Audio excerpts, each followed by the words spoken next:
Broadcast is now starting. All attendees are in listen-only mode. Good afternoon, ladies and gentlemen.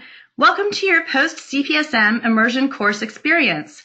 This is Christine, Manager of Professional Development and Partnerships at SMPS Headquarters, and we'll be with you these next few weeks as you continue your journey to certification through these virtual experiences. Your presenter today is CPSM Carrie Ann Williams, Principal with Andana Consulting. Today's session focuses on domain number 5, Promotional Activity. I've attached Carrie Ann's slides as a handout for you so that you can download it now through the handout link and use it to follow along and take notes if you wish. If you want to ask a question, please use the chat function. Without further ado, welcome, Carrie Ann. The session is yours. Thank you so much, and welcome everybody. Studying for the CPSM, whether you take the test or not, is a very important and extremely satisfying activity. So I congratulate everybody for being here and for taking the time to study this material and become better marketers. And I do encourage you to take the tests as quickly as possible when you're done studying. I studied in 2009 and didn't take the test till 2012, which made it a bit more challenging. But you guys are also lucky to be going through it when we have this great new marketing material and the Markendium. So what I've based today's presentation on is exactly what's in the book, with some anecdotes and some examples from my life and my career working in the industry. I started my company 5 years ago. This May will be our 5th anniversary, and we work with AEC firms of all shapes and sizes all across the country on marketing and promotional activity, and also on proposal development. So we have a lot of fun, and we've been able to work with a lot of different firms, which makes it very exciting for us. So today we're talking about domain 5, which is promotional activity. This includes all forms of communications, inbound and outbound marketing, including advertising, direct mail, website, social media, brochures, presentations, special events, public relations, news releases, and the Markendium even dives into digital podcasting and video production. So there's endless places that you can take this promotional activity domain. I think it's one of the most fun pieces of our jobs working in professional services marketing is to create a brand and then work with our teams to really learn how to differentiate our firms and to use all of these different vehicles to our advantage to get the word out about who we are and why we're the strongest firms for the work that we do. So the Markendium covers all of these categories of promotional activities. Today, in about an hour, we're going to try and cover a little bit of each of them. And again, it's going to be some Markendium, some experience, and some examples. Starting with the corporate identity, communications planning, media relations, digital content, photography, awards, advertising plans, trade shows and conferences, which are one of my favorite areas, special events, and then working with vendors and consultants. So your corporate identity is your corporate image and your corporate look and feel.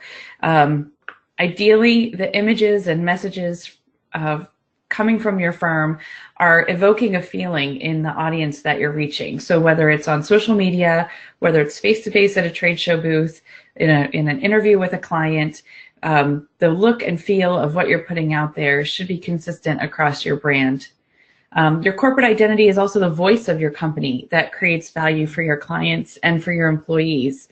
Your company might be very sophisticated, very formal, or you might be very warm and chatty in your communications. The corporate identity voice is unique to your company. It's what your company would sound like if it were a person. And sometimes that's hard to get your head around.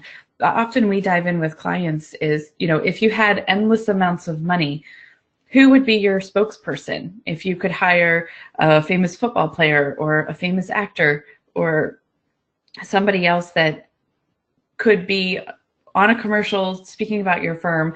Who would they be and why? And when you go through all of those different characteristics of that person, whether they're real or fictional, historic, or alive today, those are the kind of feelings that you want to evoke in the voice of your company. That's going to infuse your website content, your brochures, how you talk about your firm, and you can translate that across all different vehicles within your company and across all different people within your company, so people know exactly who your company is if it were a person. And this is helpful when you're promoting your people and your projects, because you're the only ones that are able to speak about yourself in this way. And when you have a clear brand identity, you're able to clearly define that position. And because your company is the only one that has these experiences, you're the only one that has these people, you're able to position yourself as the expert through that brand voice and through that brand feeling. So if it's all about building a business, marketing is about building a business, what does the brand have to do with it? And as I was saying, branding is a feeling. It's your logo, it's your colors. In fact, I was just having lunch yesterday with a company that they said they want to rebrand, but then it sounded like they really just wanted a brand refresh. And then it sounded like maybe they just wanted a new website. And so we had a long conversation about what branding really is. And sure, they can update their logo and get a new color and get a color palette and update the website.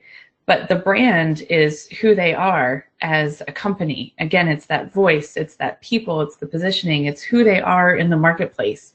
And it needs to be part of the entire company, not just what they look like on paper. And you need to be able to translate that from the inside to the outside. So if your brand is what people are saying when they talk about you, and what they feel when they look at your materials, and what they hear when you market to them through any vehicle of marketing, you also want to make sure that your internal brand matches who you're putting out to the public. You want your people inside your firm to feel and live the brand as well, so that you're fully integrating the company, and that no matter what division of your firm that somebody's interacting with, whether it's marketing, whether it's accounting, whether it's project management, that brand is infused in the character of the people that work there. So branding often starts with a conversation about mission and vision. It's the second piece of that corporate identity that we started off talking about. Who are we? Why do we exist? What makes us different from other firms? And what do we want to be known for? If you do any proposal writing, these are similar questions that you ask when you're writing a proposal. What makes us different? I think in our industry, in AEC firms, it's very hard to figure out what does differentiate us from other firms. And often we look at companies, when we ask this question, we get a lot of blank stares. And that's not because they don't know what makes them different, but it's really hard for them to put their finger on it. So you want to really work with your team and dive deep into how you're different, why you exist. That's the reason why you exist, and who you are is the first step in knowing what makes you different. Who you aspire to be, how you want to change the world, what the mission of the company is, where it's going, and how you're going to make an impact on the community where you live. Those are all pieces that can intrinsically differentiate your firm, because you're going to hire people that align with those aspirations. You're going to take on projects that align with those aspirations, and you're going to be doing them where no one else is. So other folks might be similar to your company, but they're not the same. And those initial foundation pieces of your vision and your mission can help with be the building blocks for the firm differentiation. Your value proposition, again, is what sets you apart from your competition. It's usually a short statement, just about 1 or 2 sentences, that tells your prospective clients and your prospective employees what your area of expertise is and what they will get when they hire you. When you're looking at your firm, you want to look at the features and the differentiation and also the benefits of what people are going to get when they hire you. How are they going to feel when they work with you? It's why clients do interviews so often with when they're hiring companies for these large projects. They want to know what it's going to be like to work with your firm. And throughout the process of marketing to them, you're teaching them what it's going to be like once they engage with your firm. So as the part of the promotional activity, you want to be able to clearly articulate the differentiations that people are going to get when they work with your firm. Maybe they get principal level involvement on every single project. Maybe you have an amazing team of up and coming folks that think outside the box.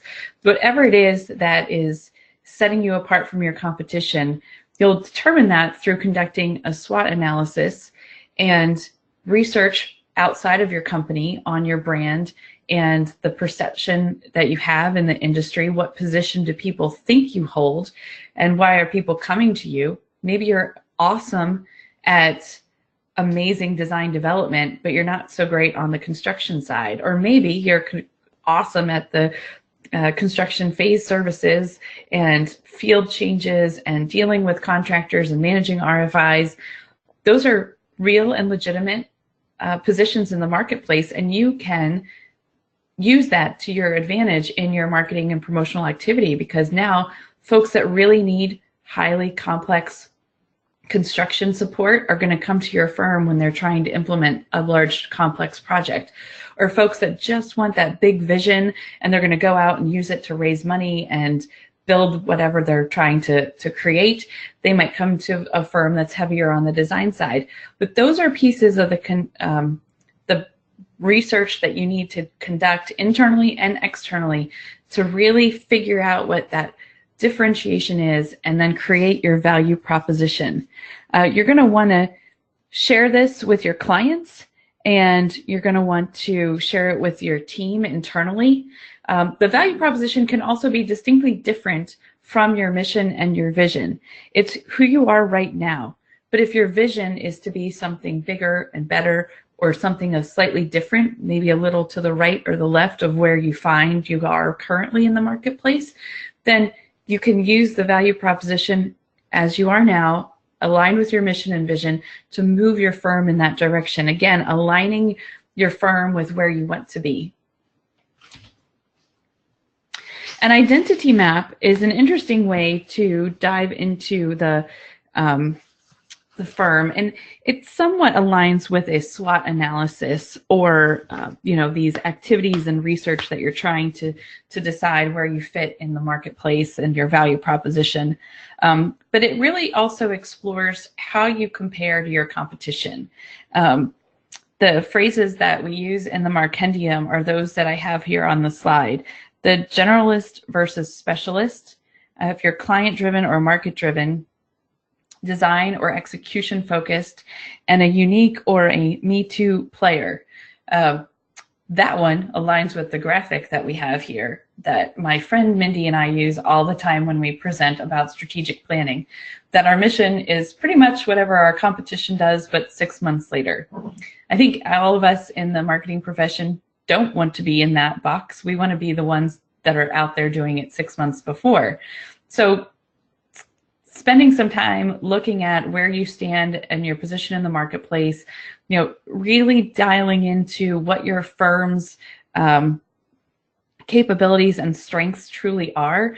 If firms often have trouble saying no to projects, but if they want to be a specialist and work only on cultural and higher education type work, then they're saying no to fire stations and prisons and stuff that doesn't fall into those two buckets. And that's a position in the marketplace that they can own and they can drive it. Now, there's other firms that want to do a little bit of everything, and there's also a position in the marketplace for them. There's nothing wrong with being one or the other or falling somewhere on the scale between these. different types of firms. But knowing where you stand is also a very great way for you to create that corporate identity, and also to create marketing materials that support it. And again, tell people what it's like to work with you. So we talked about the corporate identity as a kind of philosophical identity and what it feels and looks like to work with you. And I apologize, I cut off my own graphics on here, but corporate identity also is supported by standards and programming around the look and feel of what you're putting together. So firms need to be consistent throughout all of their materials, across all their business lines, across all of their geographies, with what the firm is presenting outside of the company and within the company too. So how you speak about your firm, the naming conventions, the abbreviations that you use, the graphic elements, if it's a logo or a mark or a swoosh, something that you put on all of your materials that's not really part of the logo, but it's a corporate imagery that you think is, helps identify your brand. All of the details on the fonts that you're using, where things are allowed to go, how they're allowed to be placed, if you can have the mark beside the firm name, all the little nuances that can get tweaked when people want to, create something on the fly. Somebody grabs something from 3 years ago and uses an old logo or doesn't have the right font installed. As much as you can, you want this corporate identity and standards to be clear to the entire company and accessible by the key people that need to have it. I would even argue that you should take it even further than just what you look and sound like, but also, give people talking points about what they could, how they can speak about the firm and why you're here. Include the mission and the vision and the value proposition content into a document, so people have something that they can use when they need a quick elevator pitch and they're going out to network the first time. I would also advocate that you take it to a style guide for your proposal writing and other marketing content. Are you using AP style or Chicago style or some proprietary version that you guys came up with? Are you writing out the word stormwater as one whole word or two separate words? Do you abbreviate Army Corps of Engineers, or do you always write it out? Things like that you can use and start integrating into all of your materials so that they become kind of plug and play in what you're trying to execute. The communications plan is another big bullet in the promotional activity domain.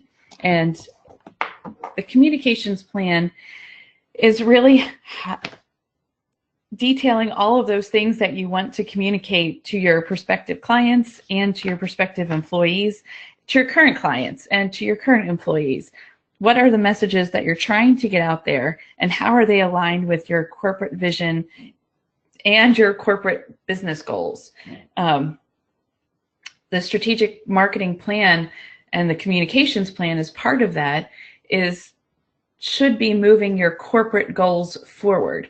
So if you're trying to get into more higher education athletic facilities, you want to develop a communication plan that supports that business endeavor to align what you're doing on the communications and marketing side with the business goals of becoming, the go-to firm in higher ed athletic facilities. If you're trying to attract more interns, then you want to have a communications plan that's connecting with colleges and talking to those interns that you might want to come to work for you. You're not going to be writing white papers on design of athletic facilities. You're going to be writing about corporate culture and the benefits that you get and the exposure that students get when they come in and work with you for the summer. So the communications plan is going to be diving into all of those different categories that the business is trying to reach for the year.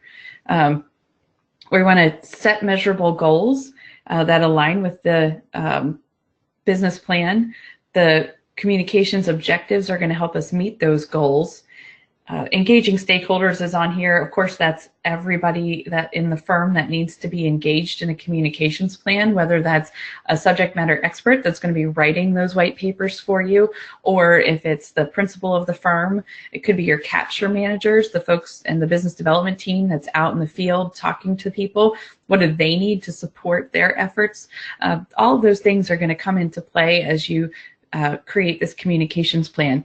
It's going to include all of these other pieces, right? The communications plan is going to define our target audience. It's going to show us the path that we might take in terms of social media planning, website content, email newsletters, the public relations that we might go after, what blogs we're going to write. We want to make sure that we have a plan for all of the different platforms, and then also have a plan for the content that's going to be shared on these platforms. And later in the presentation, I have a lot of examples about recreating content and repurposing it, and what that might look like in a real situation where you write your blog post, that becomes several social media posts, that becomes a white paper, that becomes a PR pitch to a magazine, and that ultimately becomes an article. You know, it becomes part of a brochure that goes to your trade shows. So the communications plan is really a good foundation for all of these different things. And I should cover also the target audience, our primary, secondary, and tertiary audiences. You know, the primary audiences are really the folks that we're looking for, whether it's those interns that we need for this quarter. Our first quarter push is to market to the interns because we need them to sign up to come work for us in May. Or if our goal is those higher education athletic facilities, we might be looking to, you know, target the primary in that situation might be the schools and the athletic directors, but the secondary might be the financial officers of these schools, and tertiary might be all of our teaming partners that we want to talk to. So and everything that we do in this business to business AEC marketing world, you know, it's all multi-layered because we're always talking to owners and talking to teaming partners, talking to primes, talking to subs. So we want to, you know, consider all of those different people as we're developing the plan.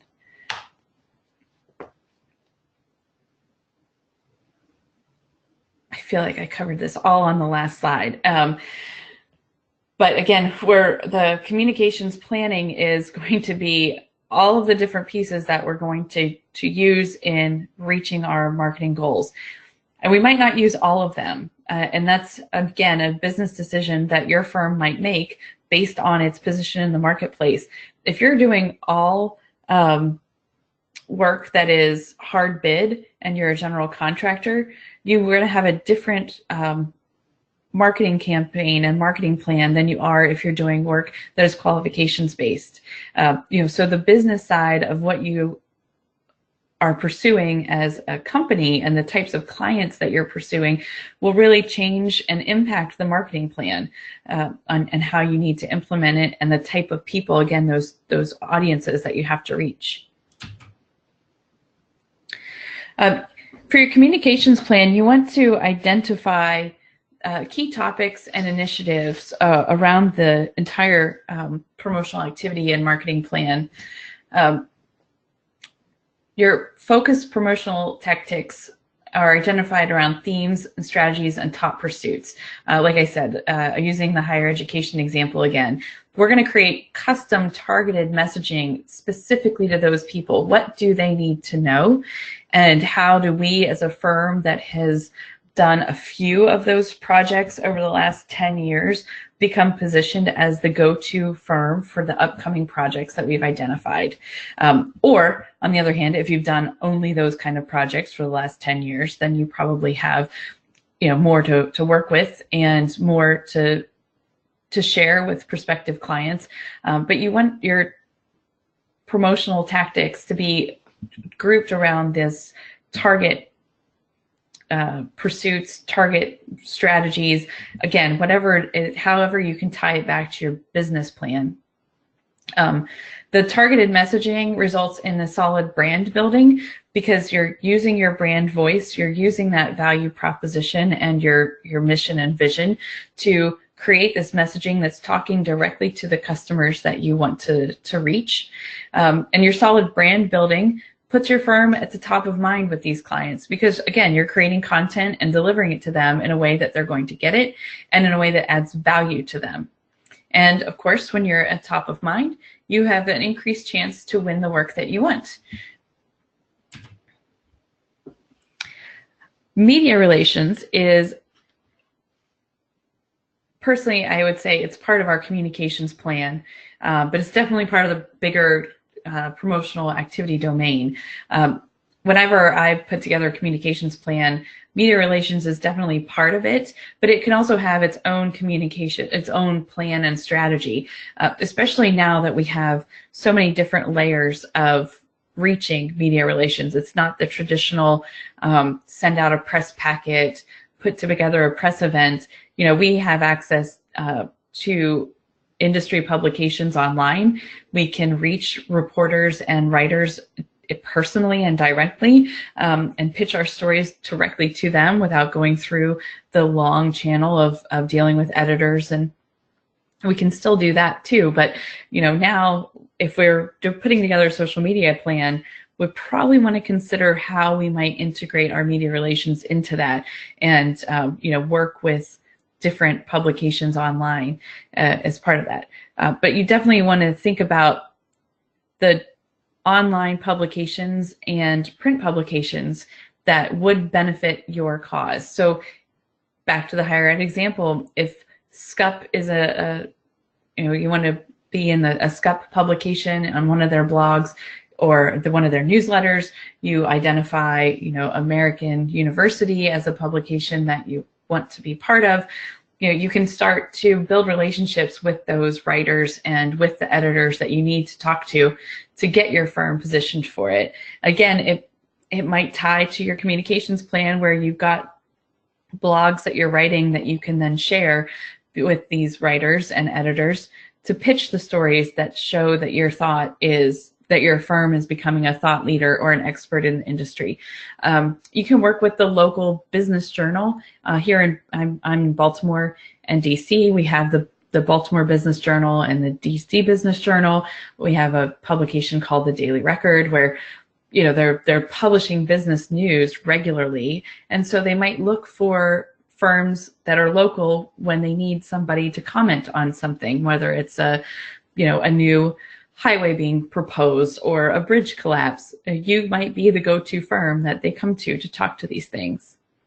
And crisis communications planning and media relations training for your staff are two areas of media relations that are part of the work that the marketing team might end up doing. Crisis communications planning is not something that many of us deal with unless we're working on public involvement type projects or have projects that end up being elevated and much more publicly visible. So you want to end up having a process within your firm to talk through all of the crisis communication issues and the processes that you want to have internally to manage all of those things.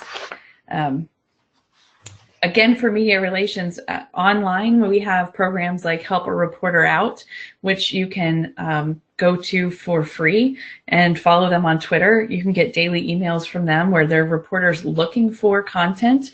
And if you've got a subject matter expert, you can contact that reporter directly and perhaps get your project manager interviewed about whatever it is that you're talking about. You could even look for it for issues like HR. And if your company's doing something interesting with benefits, then you might be able to pitch to the reporter that, get a business article about your company and get pressed that way. You can think outside the box. But you really want to look for publications that are aligning with your goals. Again, the crisis communications, something luckily most of us don't encounter in our life too often, but the real purpose of having a crisis communications plan is that plan. And it helps the firm maintain control over what's happening. Everybody in the company needs to know what the process is so that when the receptionist gets a phone call, she knows that the principal and the president are the only two that are speaking to the press or making any comments. Everyone knows what the official statements are that have been made. If reporters or anyone starts calling around and just dialing extensions until they get to somebody in, CAD or that has nothing to do with the project, that person knows they're not supposed to make a comment, or whatever comment they are supposed to make is already there in front of them and they know what they're doing. If anybody is in the Northeast, this small pitch for our Northeast Regional Conference, they are doing a panel on crisis communications at that panel. So if this subject interests you and you're up here or able to come, it's in March this year. And there's going to be a full panel on folks that do this crisis communications and that have done successful programs around it with different firms for various different reasons. But I would argue too that one of the keys here is, to have that clear communication out in addition to the plan, have a clear communication internally and from the principals, the president of the company, the clients that you're working with, work with them together to put together the messaging that needs to be thought through, but also to make a plan to share that with the people that need to share it, so that the communication that needs to come from your company or from the client is in sync and that the message is controlled. Digital content and podcasts. The Markendium added this when it was new out for our industry. And I think it's an interesting piece that not a lot of firms take advantage of in terms of creating their marketing plan and promotional activity.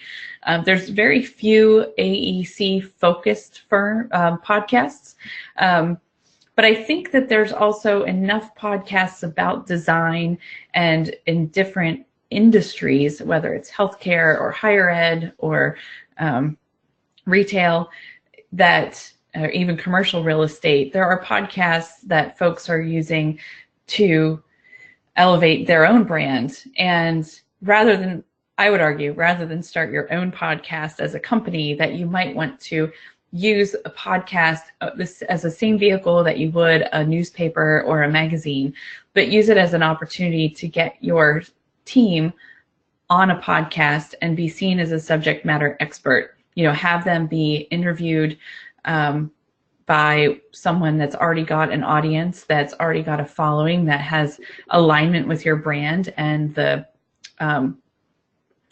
prospects that you're targeting, and use that as an opportunity to position your firm in front of a new audience in a different way, and then take that content and post it on your website, share it on social media, send it out through your email channels, provide links to it when people want to learn more about whatever it is that the topic is.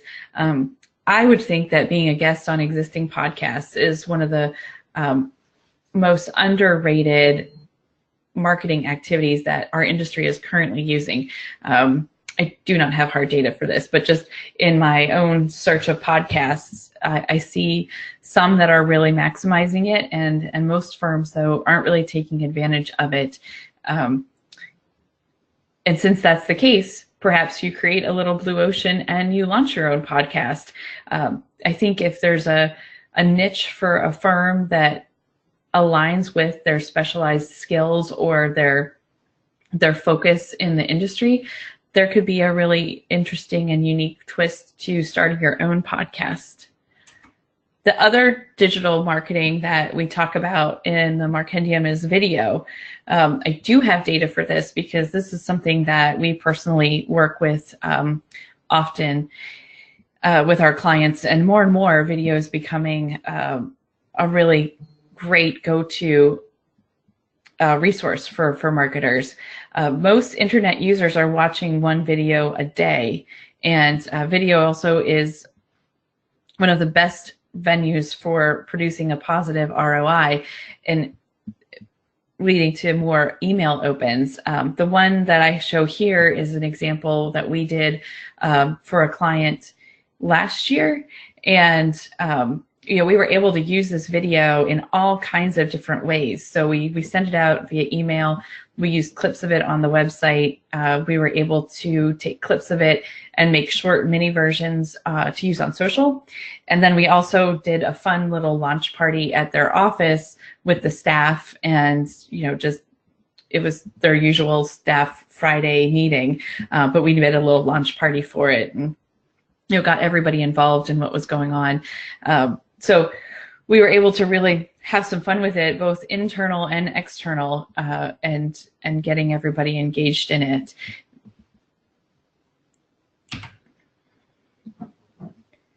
Photography is one that we're all really accustomed to outside of video. And we're using our photographs and everything. They're on our website, they're on our marketing collateral, they're on our trade show booths, they're in brochures, they're everywhere. Real photography that's planned, working with photographers that specialize in the type of work that we're doing can make them really impactful, and again reinforce that message and that brand. We know what our projects are supposed to look like, and we know the kind of look and feel that we need to convey in the finished project, or even in the before, during, and after, that we want, the story that we want to tell. If we know we're going to be creating a case study around this project, or we're going to do some collaborative marketing with the client once we're done, we can take it and plan this photography to really align with that. We also want to make sure, and we'll dive into this slightly when we talk about consultants and vendors, but we do want to make sure that our consultants and our photographers or videographers or podcast hosts that we're working with, understand our goals, but then we also give them the privilege of using their creativity to elevate what they're doing for us, because what they're doing for us, they're going to do for others. So they need to have product that is valuable for them as well. And a quick note back to video, something that I've been pondering a lot, and I think it's going to impact our world a little bit more over the next few years, is that instead of static resumes in a proposal, or instead of static resumes on a website, we're going to see more video resumes. We're going to have an interview with the project manager that says why he wants to work on the project, or a little, in addition to their bio that's in the proposal. So I think video is going to become more and more integrated into our entire marketing world, not just on the promotional side. And more, we're also seeing a lot of drone photography, and that's in fact what the video was that we used on the email blast. Was, it's a drone showing the construction, showing the aerial site. So depending on the kind of project that you're using, there's a lot of low-cost video that doesn't involve putting somebody on the screen, that doesn't involve having someone be interviewed or coached. You can get a lot of great video, have a professional voiceover, have some professional graphics put into it, and use that medium without having to put one of your people on camera. Award competitions are also a great and wonderful marketing promotional activity. I would think that this goes into your communications plan that you set up several slides ago. And also it's a good time when you start a project in your firm to plan for submitting it as an award. If you know that's something that you've pursued, and it might even be part of your go, no-go, that it could be an award-winning project, or at least a differentiating project for your company. Knowing that you'll submit an award will help you get all those other pieces together. You know what photographs you need. You might need some video of it. You might need video of your project manager talking about it to submit for the award.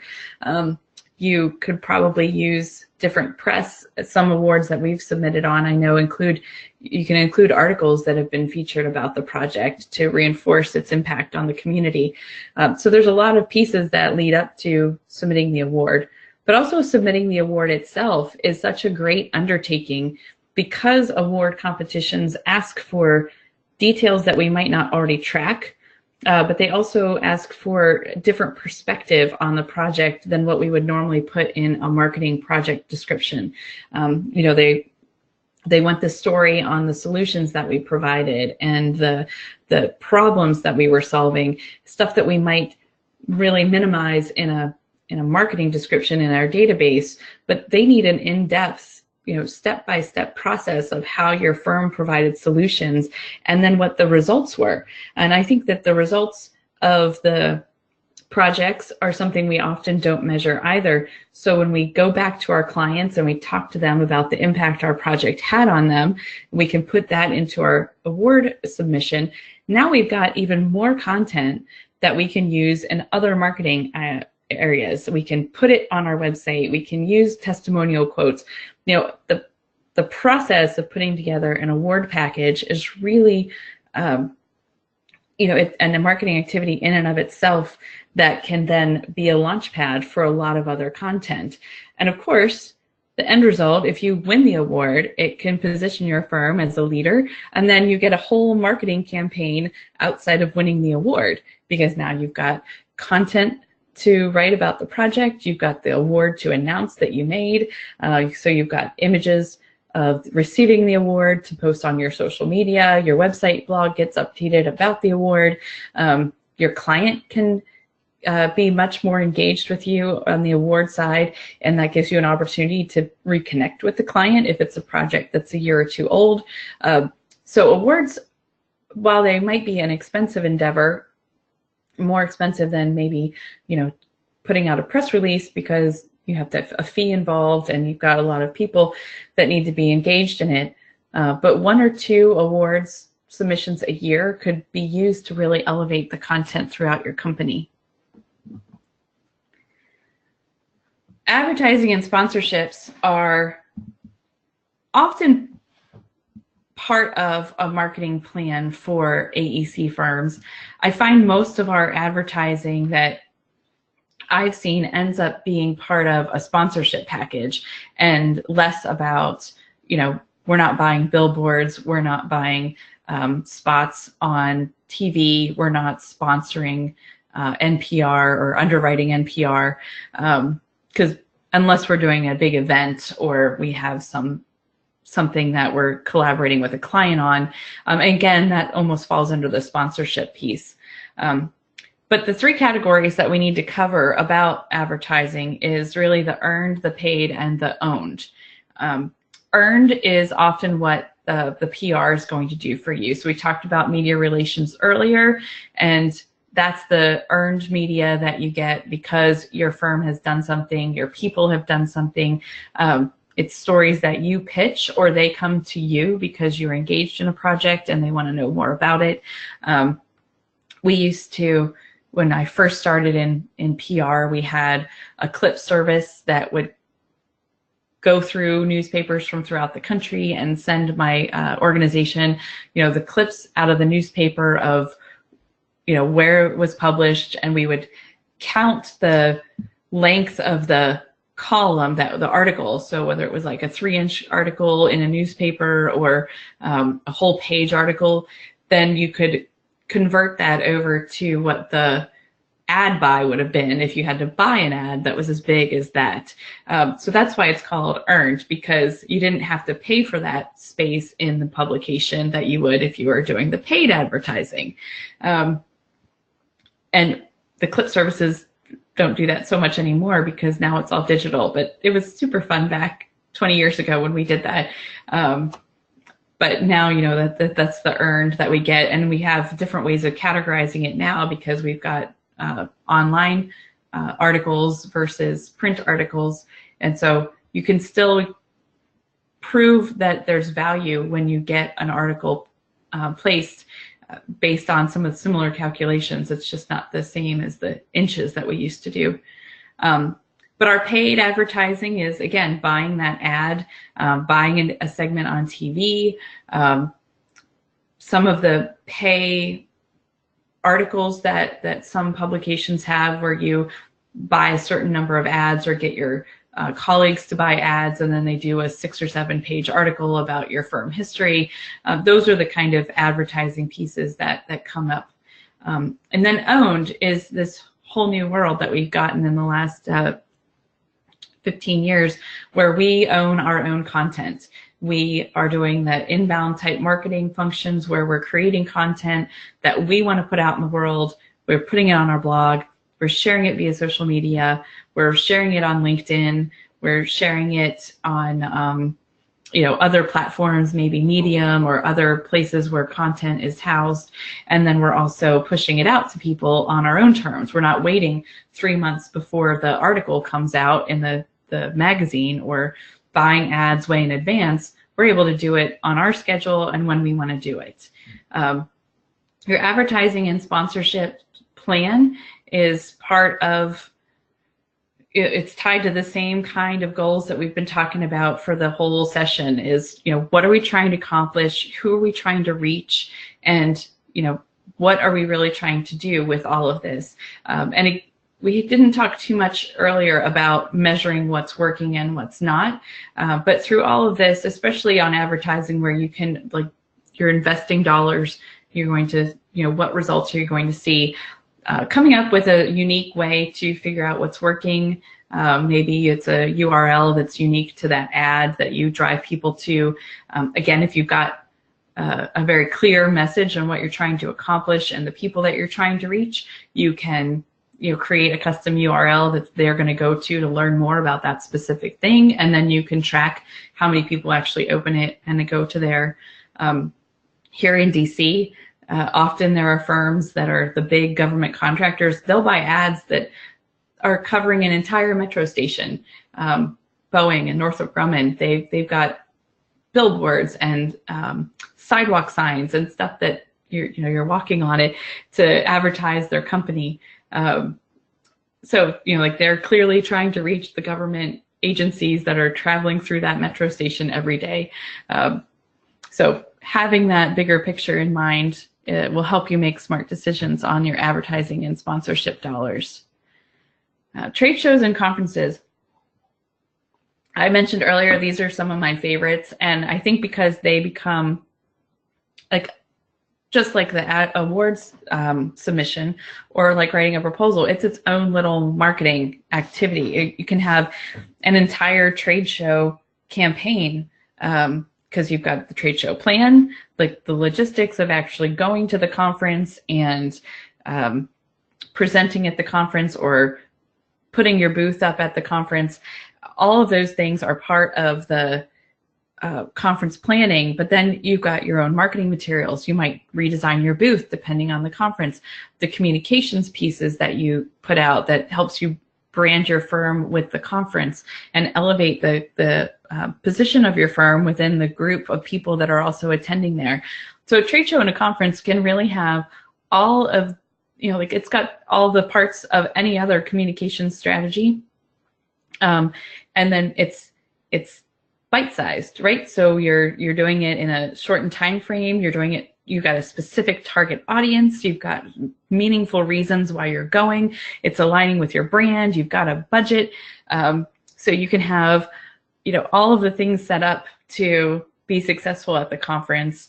And then, everything that you're doing at the conference can also be used in your larger communication strategy, especially if you're presenting, giving a white paper. All of that content can be part of your bigger communication strategy that you're pushing out. And so a conference creates content for you to use in different capacities in your larger communication strategy. And then you've got your conference communication strategy that has your, the social plan for that conference, the hashtags you're going to use for that conference, the pre-event emails, the post-event emails, the business development capture planning part of it, how it goes into your CRM, the follow-up that you do when you get back. All of those pieces are around just the one conference.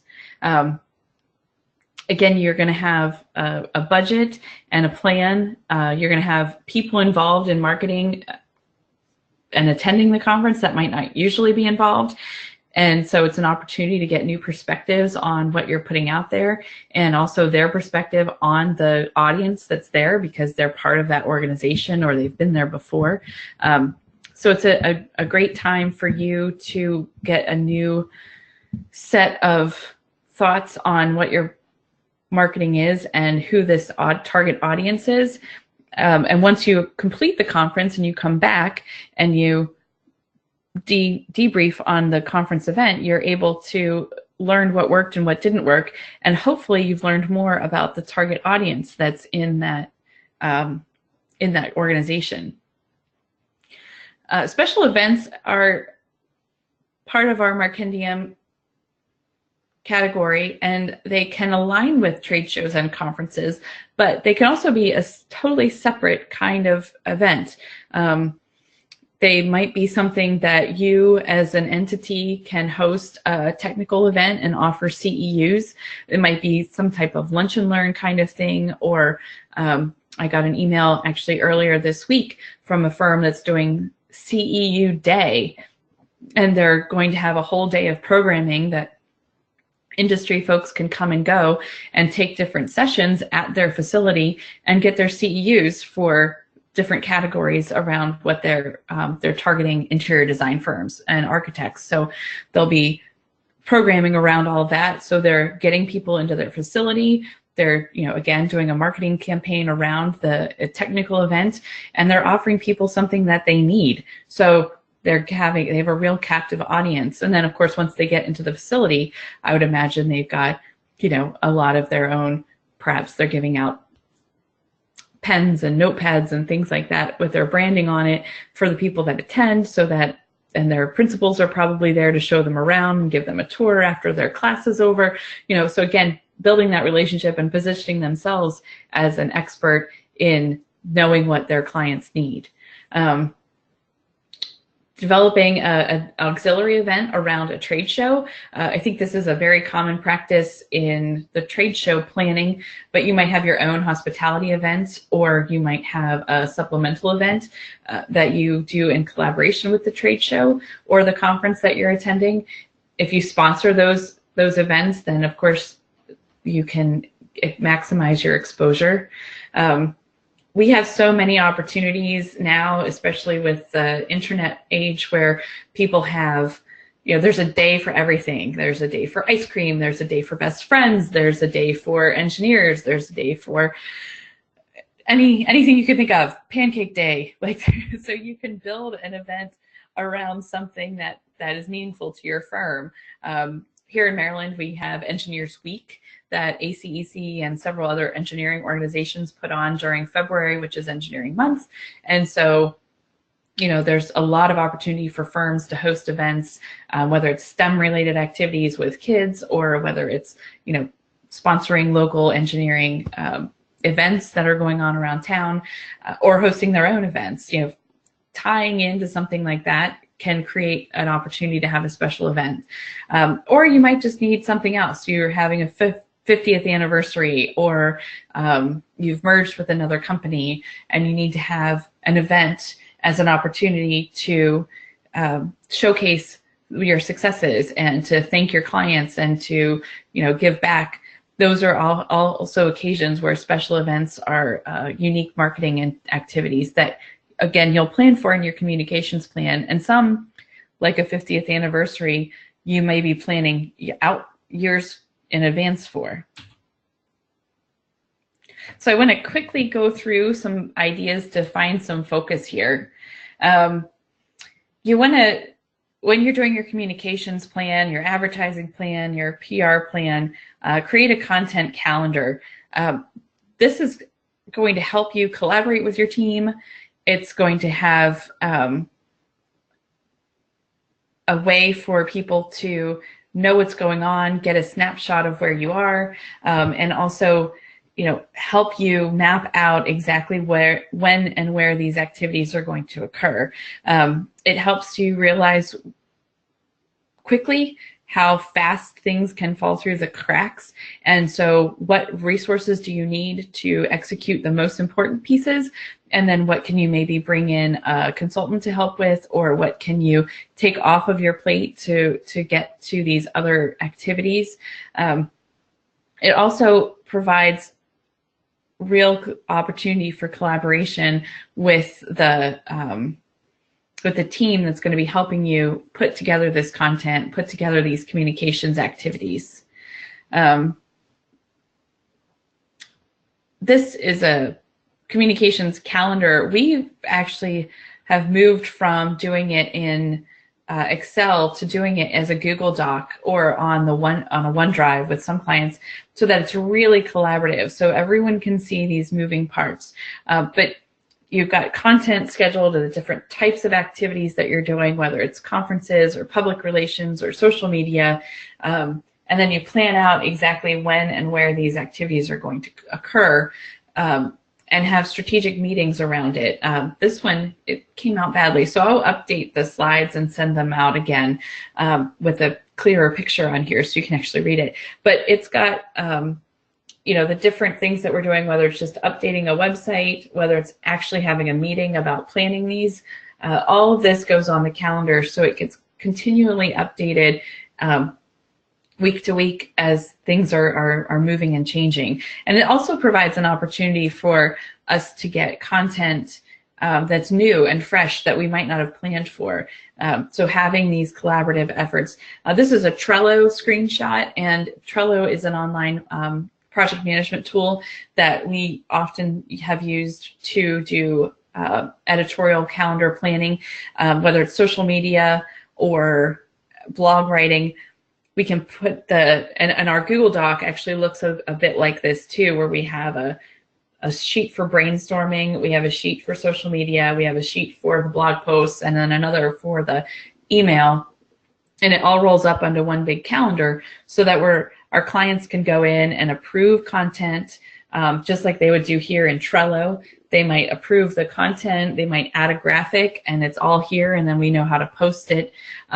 But these interactive content calendars are great ways for you to manage all the moving parts in the communications plan, and to see what you need and see what's missing, and also just to get buy-in and approval from folks that you need to have collaboration with. I mentioned earlier that I would talk about content and how we can get it. Folks often talk about how hard it is to get information out of their staff, and how they, struggle to get engineers and guys that are in the field and folks that are busy with billable work to switch gears and give them even bullet points about a project that they worked on. If you can get access to the server or to the files where they keep this information, you can find content that you need and start to help them create it from what you need it to be. And going through your database, looking at resumes, looking at projects, participate with your proposal team if you aren't the proposal team. Folks, I worked at a firm years ago where the corporate communications people did the award submissions, and the marketing folks that wrote proposals didn't have any interaction with them. And until we got a joint database where the award description went next to the project description that we had in our database for proposals, we weren't able to really see all those details I mentioned earlier. And then we could tailor the heck out of our project descriptions in a proposal, because we now had all this amazing data that we didn't have access to before. So look around your firm for content, and then find the content that focuses on your audience. So if people want to know what it's like to work with you, and your team is getting questions all the time from clients about, you know, how you do red lines, maybe you have a blog article about how your firm and your principals and your project teams work together to edit the and finalize the drawings. Or maybe you get a lot of questions about, you know, answering RFIs and why is that so frustrating to some firms, and maybe you guys are really good at it, and so you're able to find some documents that you're able to create some content around, and then give it to the technical staff so that they've got something to start with, and use that as a springboard to get things done. When you're creating content, you want to look at a lot of different aspects of it and make sure really that it's connecting to your brand, that it's stating the message that you want it to have, that you're doing a nice mix of the style that you need to have, again, focusing on your audience. Is it educational? Is it entertaining? Is it inspirational? Really trying to get a good mix of what it is that your audience is coming to you for. If your audience is coming to you only for education, then you don't have to worry about entertaining posts. You don't need to do posts and social media and content on your website around the office potluck. But they want to come to you for, you know, different ways to design sustainable facilities, then you need to be focusing on that aspect of it. Again, a lot of this, because we're in the digital age, is very trial and error. So, you know, be consistent, be clear, and try it for several weeks, several months, whatever the frequency is that you're planning on doing, and then look at it, evaluate it, and make a change where you need to. I like to use this example of recycling and synchronizing your content. This example starts with, on the left, project documents that turn into an article in a magazine. In this instance, it's the Military Engineer from the Society of American Military Engineers. So you've got a project that your team worked on with a client. The client and your project team collaborate and write an article, perhaps underwritten or ghostwritten by the marketing team or a consultant writer, or maybe not. If it's highly technical, then they could, you know, a publication like TME wants those highly technical articles. But then you, as the marketing team, can take that article and do more with it. You can have the team publish it on LinkedIn or Medium or other online publications that you're able to post to, again, being your own owner of your publication and your own curator. You can post it where you need it to be. You can create a blog post for it on your website, or an in-depth case study. The blog post could even be just about the fact that you were published in TME, and then a link to the article. Whatever it is that your audience is going to respond to. If it's something short and sweet, just saying, hey, we're here, go read it. Or if they want something more detailed and in-depth, you can repurpose the article and turn it into a conversational blog that fits the tone and voice of your website. And then, of course, the newsletter. You can push this out via news immediately once it's published in the newsletter or in the news magazine. You could just send that out in your newsletter. Or if you want to track how people are clicking and going back to your website, and perhaps you have an opportunity for them to download something else that's related to the article that's on the blog, then you might send a newsletter with a link to your blog that gets them back on your website and encourages them to download more content that you've created based on other content that your team has built. So thinking about all of the moving parts of the communications within your company and trying to fit them all together and not constantly be creating. I think as marketers, we're very creative people, so we want to, we try to create as often as we can. As I talked about earlier with the conference and with the example, this is a trickle down of how you could build your communications plan how a conference would fit into your larger communications plan, and how you can then use that as an opportunity to create more content and to reach more people. We did that with one client. We had an award submission that was submitted to a showcase, and then a local architecture critic went to that exhibit and wrote about the project that we highlighted, and then we were able to put that into an article on our website, and then that became an email that went out to our clients. So I know I went a tiny bit over, and I thank you for sticking with me. I hope I added some value and some context for all of the stuff that the Markendium provides us, and I'm happy to stick around and take any questions. And again, I'll update the clarity on this slide deck and get it out so that they can get it over to everybody that came. So thank you very much.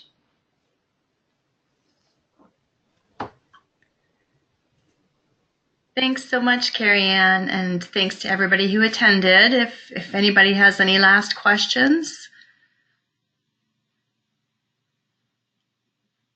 All right. Well, we're going to wrap this up, and we will post the revised PDF in my SMPS. All right, thanks again. Bye-bye.